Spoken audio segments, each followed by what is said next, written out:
Group के सभी सम्मानित भाइयों बहनों और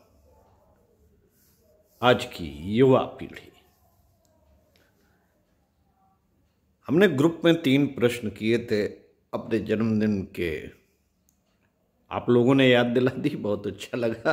रंग पंचमी पर माता जी हमेशा हमें तिलक करती थी, बधाई देती थी। हमने प्रश्न किया था कि जन्मदिन क्यों मनाएं, क्यों महत्वपूर्ण है जन्मदिन, और क्या पश्चिमी सभ्यता से जन्मदिन बर्थडे केक के मनाया जाना उचित है। आइए इस पर हम बात करते हैं। नंबर 1, जन्मदिन क्यों मनाएं। मित्रों, बच्चा जब पैदा होता है, आपने देखा होगा छोटे बच्चों को ऐसे ऐसे घूर घूर कर देखता है सबको, कभी हंसता है, कभी रोता है, कभी जाने क्या क्या इशारे करता है,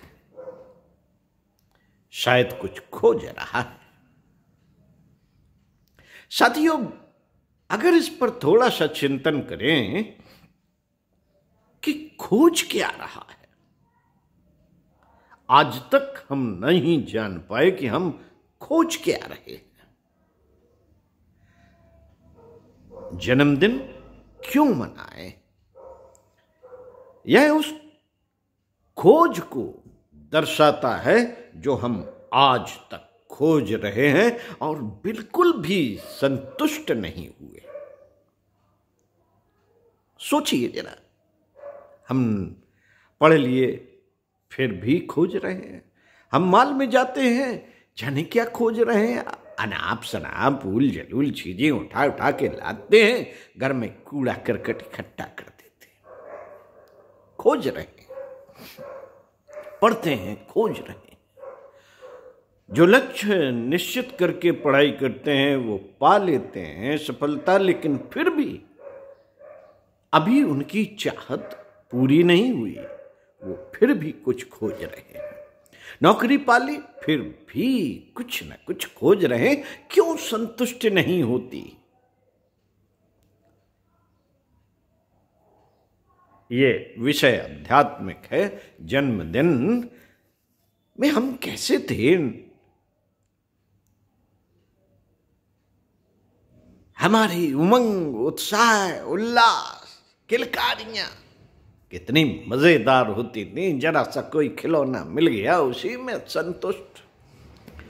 लेकिन जैसे ही आगे बढ़े, खिलौना पीछे छूट गया, दूसरी चीज, फिर दूसरी चीज, फिर कुछ, फिर स्कूल, फिर डिग्री कॉलेज, फिर पढ़ाई, फिर नौकरी, फिर कुछ, फिर शादी, फिर विवाह, फिर बच्चे और बुढ़ापे तक आते आते बस नमस्ते।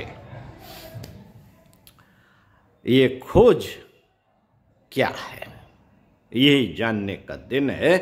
जन्मदिन जब हम मनाते हैं तो हम ये जाने कि ऐसी कौन सी चीज इस जन्म में हमें पानी है, इसी जन्म में, जिसके लिए हमें जीवन मिला है। प्रश्न किया जाए, गुरुदेव कहते हैं, अगर इस पर बार बार प्रश्न किया जाए कि हमारा जन्म क्यों हुआ, किस लिए हुआ, किस वजह से हुआ, इस जन्म में हमें क्या करना है, क्या पाना है, बस इतना जानना है। नंबर 2, महत्वपूर्ण क्यों है। महत्वपूर्ण इसलिए है कि इसी जीवन में सब कुछ करना है, गलतियां भी करनी है और पारितोषिक भी पाना है, और अपने आप को सुदृढ़ भी करना है, समुन्नत भी बनाना है। महत्वपूर्ण इसलिए है कि अगर जन्मदिन के दिन ये लक्ष्य निर्धारित हो जाए कि हमारे भीतर ही सब कुछ है, हमारे भीतर के जड़ में यदि परिवर्तन कर दिया जाए तो जन्मदिन का सही उद्देश्य पता चल जाएगा। तो सारा का सारा कुछ मन में कामनाएं, वासनाएं, इच्छाएं उपजती रहती हैं और उन्हीं की पूर्ति में बुद्धि लगी रहती है। जन्मांतर हमारे जो भी क्रियाकलाप हुए हैं उन्हीं से आदतों का निर्माण होता है, अच्छी और बुरी, और उन्हीं आदतों को बदलने के लिए हम संघर्ष करते रहते हैं, लड़ते जूझते रहते हैं। अहंकार सबसे बड़ी ताकत है हमारी। अपने बारे में हमारी मान्यता क्या है? नहीं, हम तो ये हैं, हम फलाने हैं, हम बड़े हैं, हम ये कर देंगे, हमारे पास बहुत पैसा है। अहंकार संतुष्ट नहीं होता। ये संतुष्ट तब होगा जब इसे विलीन कर दिया जाए। कहाँ? या तो अपने आपको जीवन देवता मान के इसी में संतुष्ट कर दिया जाए, इसी में समर्पित कर दिया जाए, या फिर किसी गुरु के चरणों में विलीन कर दिया जाए, बस वो जो कहेगा वही होगा, या किसी इष्ट में विलीन कर दिया जाए। इष्ट यानी कि देवता, भगवान, ईश्वर जो भी है उसमें विलीन कर दिया जाए। लेकिन विलीन ऐसे नहीं होता। ईश्वर उस पर ही कृपा करता है जो उसके अनुसार जीवन जीना शुरू करता है। हनुमान जी की तरह यदि जीवन जीना है तो हनुमान जी प्रसन्न हो जाएंगे। शंकर जी की तरह यदि जीवन जीना है तो प्रसन्न हो जाएंगे। कामना सब विलीन करनी पड़ती है। अरे भाई वो तो ऐसे ही मान जाते हैं हमारी बात। हमने एक दिन प्रार्थना की थी, हनुमान जी हमारे ऐसा कर दो, मान गए थे। अरे वो मान जाते हैं। सारे देवता कुछ ना कुछ देते हैं, पहले टॉफी की तरह दे देते हैं और फिर कहते हैं कि बेटा अब हमें जानो। जानने में वही बात आ जाती है, फिर अहंकार को विलीन करना पड़ता है भगवान के चरणों में। तो महत्वपूर्ण ये है कि अगर जन्मदिन के दिन कोई लक्ष्य निर्धारित हो जाए तब मजा आ जाए। पश्चिमी सभ्यता का पलटवार करना है हमें। इन्होंने हमें ठगा है, लूटा है, सब कुछ किया है। फैशन परिस्थिति इन्होंने हमें दे के चले गए, चाय दे के चले गए और जाने क्या क्या दे के चले गए। ये बदलाव आसानी से नहीं होगा। हमारी आदतों में घुस गई है सारी चीजें, आदतों में घुस गई है। तो गुरुदेव एक बताते थे उदाहरण कि बेटा इनसे तो लड़ना पड़ेगा। लेटरिन की सीट में जाइए, बोले उसमें पीला पीला जम जाता है टट्टी करते करते। उसको सामान्य वो जो तेजाब होता है उससे नहीं छुड़ाया जा सकता। उसके लिए तो खर्चना पड़ेगा, उसे तेजाब भी डालना पड़ेगा, खर्चना। बिना इस लड़ाई के अपनी आदतों को बदला नहीं जा सकता। तो विरोध तो करना ही पड़ेगा। पाश्चात्य सभ्यता द्वारा जो फैशन परिस्थिति इन्होंने हमारे ऊपर लाद दी है, वातावरण ऐसा कर दिया है, लोग देख देख के वही कर रहे। मृतक भोज हमें बंद करना पड़ेगा। वो प्रथाएं हमें स्वयं लड़नी पड़ेगी उन प्रथाओं से। दहेज का दानव हमें निगलता चला जा रहा है। भांति भांति के आडंबर रचता है कि नहीं ऐसा ऐसा ऐसा। लड़ाई करनी पड़ेगी। दहेज और जेवर ये दोनों ही एक दूसरे के पर्यायवाची हैं। रुपया हम साहब मांगेंगे, दहेज में वो साहब लड़की को जेवर चढ़ाएंगे। ये दोनों बंद करना पड़ेगा। लड़ाई लड़नी, प्रथाएं बहुत सारी अंधविश्वास की ऐसी मान्यताएं हैं कि कुआ पूजन करना है। अरे क्यों करना है? कुआ तो बचे नहीं, वो बचे भी हैं तो गंदे हैं। पानी का जल स्वच्छ रखा जाता था इसलिए पूजा की जाती थी। पेड़ों को पूजा की जाती थी ताकि वृक्ष लगाएं हम सब। ये हमें देते हैं, जो देते हैं उनके प्रति कृतज्ञता की भावना करना, ये सारी की सारी बातें एक लड़ाई के रूप में हमें लड़नी पड़ेगी। एक छोटी सी लड़ाई तो हम लड़ नहीं पाते। अंग्रेजों के उन्मुक्त प्रदर्शन, वो नारी जागरण की बात करते हैं कि उन्मुक्त हो गया सारा प्रदर्शन, नारी जो चाहेगी करेगी। अरे ऐसे कैसे करेगी? हम भारत में रहते हैं, हमारी मर्यादा है, तन ढकती है हमारी इस नारी। हम ऐसा नहीं कर सकते। हम उन्मुक्त नहीं हैं, हमारे अंदर लज्जा है, हमारे अंदर मर्यादा है। माता पिता भाई बहन सबकी मर्यादा है, जिसको हम वस्त्रों से और अपने आचरण से प्रदर्शित करते हैं। बवंडर मचा हुआ है हर जगह।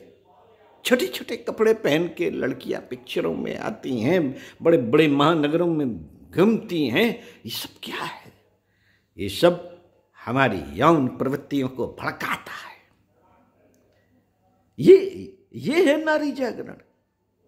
ये पाश्चात्य सभ्यता का नारी उन्मुक्तिकरण जागरण है, और हमारा जागरण है नारी की मर्यादा को बनाते हुए उसे सफलता की सही राह पे ले जाना। तो ये सारे जो भाव हैं, जो बदलाव तो करना ही पड़ेगा। बदलाव का पहला चरण, पहला सूत्र यही है कि पाश्चात्य सभ्यता को हम ठेगा दिखाएं। हम एक दीपक जलाएं और उसके मंगल की कामना करें। हम भगवान से किसी भी मंत्र के साथ प्रार्थना करें, फूल बरसाएं, उज्जवल भविष्य की कामना करते हुए उसे सही बातें बताएं, कि निरीक्षण परीक्षण कराएं कि बेटा क्या चिंतन करना चाहिए आज के दिन, क्या क्या सालों में गलतियां की, क्या क्या आपने किया, क्या क्या बिगड़ा, उसे सही करना है। और कोई अच्छी आदत आज से संकल्प लेके अपने अंदर उत्पन्न करनी है, तो उससे लड़ना पड़ेगा, जूझना पड़ेगा। आज एक बात गुरुदेव की याद आती, प्रतिदिन जीवन प्रतिदिन मृत्यु। एक साधना कर ली जाए और टाइम टेबल नियोजित कर लिया जाए कि इस समय से लेके इस समय तक हम काम करेंगे और इतने बजे सो जाएंगे, इतने बजे खाएंगे, टट्टी करेंगे, पेशाब करेंगे। सब टाइम टेबल से अगर चलने लगे तो ईश्वर की सही आराधना हो जाती है। और प्रतिदिन जीवन और प्रतिदिन मृत्यु, इसका संचरण करते रहें, घुमाते रहें दिलो दिमाग में, बस हो गया। जन्म हमारा है और ये परमात्मा का दिया हुआ वह उपहार है जिसके अंदर ढेरों शक्तियां समाई हुई है। तो परमात्मा को की तरह में बनना है। परमात्मा की तरह बनने के लिए कुछ नहीं, केवल देना सीखना है कि हम दूसरों को क्या दे सकते हैं इसी जीवन में जब हम देना सीख जाएं, नियमित दिनचर्या अपनाते हुए कोई लक्ष्य निर्धारित कर ले, दशरथ मांझी की तरह कर सकते हैं। हजारी लाल जिसने लक्ष्य बनाया था, हम जगह जगह आम, दशहरी आम लगा देंगे। हजारों पेड़ लगाए दिए थे। दशरथ मांझी ने अपने ही जीवन में पहाड़ काट के रास्ता बना दिया था लोगों के लिए। ऐसे कितने लोग हैं जिन्होंने लक्ष्य बनाया और करके दिखा दिया। आप भी बना सकते हैं कोई ऐसा लक्ष्य जो समाज में आप कुछ भविष्य में छोड़ के जाने वाले हैं, जिसको देखकर लोग आपको याद करेंगे। तो ऐसे ही हमारे द्वारा भी एक छोटा सा प्रयास किया गया है, एक स्थान बनाया है, वहाँ पर बैठकर स्वाध्याय, सत्संग, साधना इत्यादि करते हैं। लोग आ जाते हैं तो ठीक है, नहीं आ जाते हैं तो हमने बनाया तो है एक स्थान। हाँ, कोशिश करेंगे आगे कुछ और छोड़ के जा सकें। और हमने अपने कर्तव्य को जिया, हमारा लोगों के प्रति क्या कर्तव्य है, हमारे भाइयों के प्रति क्या है, बहनों के प्रति क्या है, और समाज के प्रति क्या है, अपने बच्चों के प्रति क्या है। साथियों, इस कर्तव्यों को निभाते हुए हमने अपना कभी गुस्सा, कभी अहम की भावनाएं उपस्थित नहीं, कभी गलत भी हो गया, कभी सही भी हो गया। बहुत से लोग को हमारे बहुत सी चीज़ें गलत लगती हैं, अहंकारी भी लगता हूँ कि हमारे भीतर अहंकार की बहुत भावना रही, लेकिन जब लक्ष्य हो जाता निर्धारित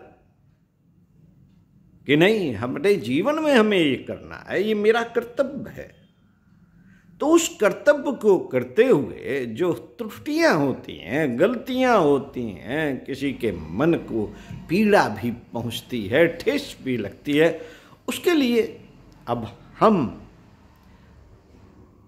प्रायश्चित का क्रम बनाया है हमने कि हम प्रायश्चित करेंगे, सबकी मंगल कामना की प्रार्थना करेंगे। जो ऐसा कुछ गलत हो गया है उसको परमात्मा का कार्य करते हुए अंतिम समय तक करते रहेंगे।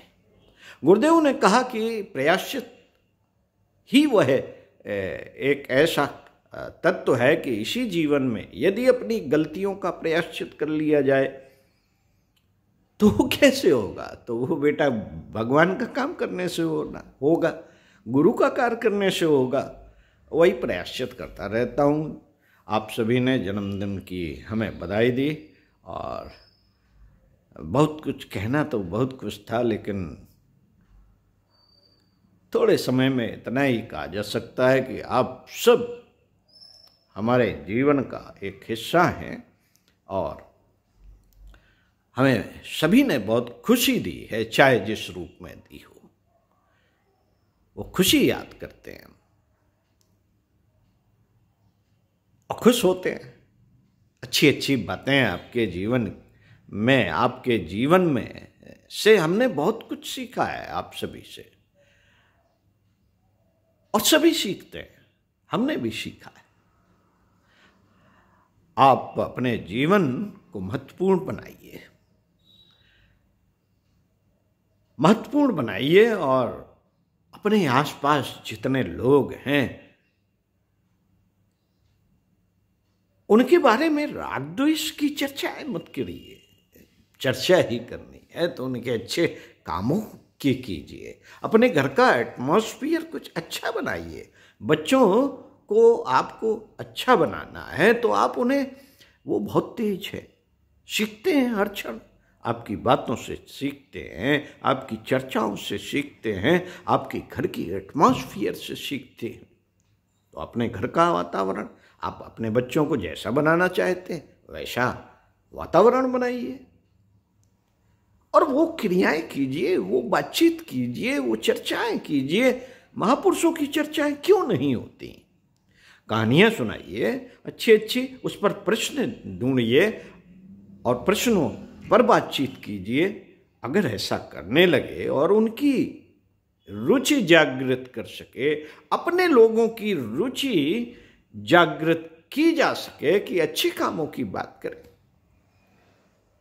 तो ये जीवन का लक्ष्य आपको पूरा होता दिखने लगेगा। जीवन बहुत महत्वपूर्ण है।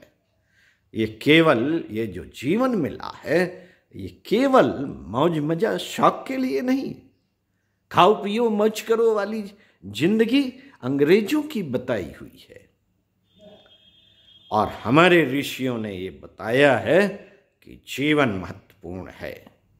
इसी जीवन में भगवान राम बना जा सकता है, इसी जीवन में कृष्ण बना जा सकता है, इसी जीवन में बुद्ध बना जा सकता है, इसी जीवन में सुभाष चंद्र बोस बना जा सकता है, स्वामी विवेकानंद बना जा सकता है, गुरु गोविंद बना जा सकता है, गुरु नानक भी बना जा सकता है, जितने भी नाम आइंस्टीन भी बना जा सकता है, और सदियों राक्षस भी बना जा सकता है।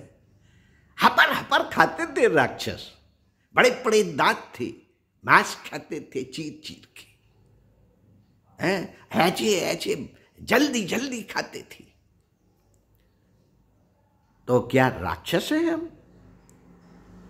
अंडा, मछली, मांस, मदरा ये सब खाते थे, मौज मजा, भोगों की तरफ भागे चले जा रहे हैं। और जब सारी ऊर्जा समाप्त हो जाती है, पेट कचड़ा हो जाता है, तो खत्म। आज हमारे बच्चे परेशान हैं, चाउमीन आउमीन हमने ही खिलाया है, बाहरी चीजें हमने ही खिलाई हैं उन्हें, और उनकी पाचन संस्थान को हमने ही गड़बड़ किया है, उनका आत्मबल कमजोर कर दिया, उनकी इम्यूनिटी पावर कमजोर कर दी। अब जरा जरा से उसमें स्वास्थ्य खराब हो जाता है, जाने क्या क्या हो जाता है। जरा सी बात तुरंत लग जाती है, धैर्य है ही नहीं, साहस है ही नहीं, मन को साधा ही नहीं है, मनोविज्ञान को जाना ही नहीं है। चेतन अचेतन सुपर चेतन क्या है, ये चतुष्टय क्या है, धैर्य क्या है, आत्मबल क्या है।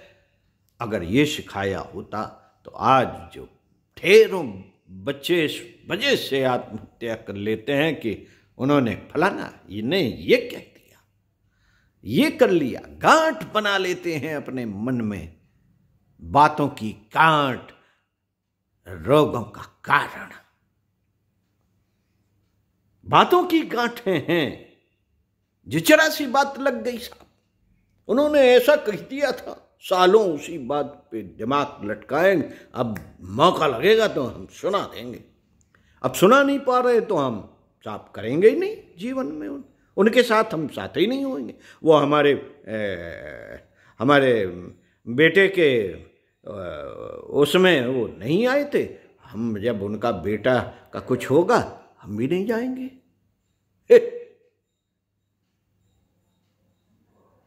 अरे साहब, उन्होंने हमारी परेशानी में कोई साथ नहीं दिया था, हम अकेले भागते रहे, हम भी नहीं जाएंगे जब कभी परेशान होंगे। ये मन में ये गांठ पैदा कर देती हैं, और वो गांठें असाध्य रोगों को जन्म देती है। मनोविज्ञान पढ़िएगा कभी, इस पे बहुत सारी रिसर्चें हो गई। चलिए साथियों, तो हम सीधी सादी जिंदगी जीने के लिए यदि अपने आप को तैयार कर सकें तो हमारा जीवन धन्य हो जाए। किसी न किसी महापुरुष को, गुरुदेव को, गुरु को अपना ले, उनका जीवन क्रम देख के, लेकिन ऐसे नहीं। जिसने जीवन में अपना सर्वस्व तपा दिया हो, उसका जीवन अगर जीने के लिए थोड़ा सा भी चल सके तो हमारा जीवन धन्य हो जाए। साथियों, आप सभी को बहुत बहुत आभार। हमारा जन्मदिन, हमारे इस जन्मदिन पर जो रंग पंचमी को मनाया जाता है, आपका भी मनाया जाता होगा किसी न किसी दिन। उस दिन एक दीपक जलाइएगा और भगवान को धन्यवाद दीजिएगा। गायत्री मंत्र भी पढ़ सकते हैं या कोई मंत्र। भगवान से कहिएगा कि हे ईश्वर, हमें ये बताएं कि हमारा जीवन क्यों हुआ और हमें क्या करना है इस जीवन में।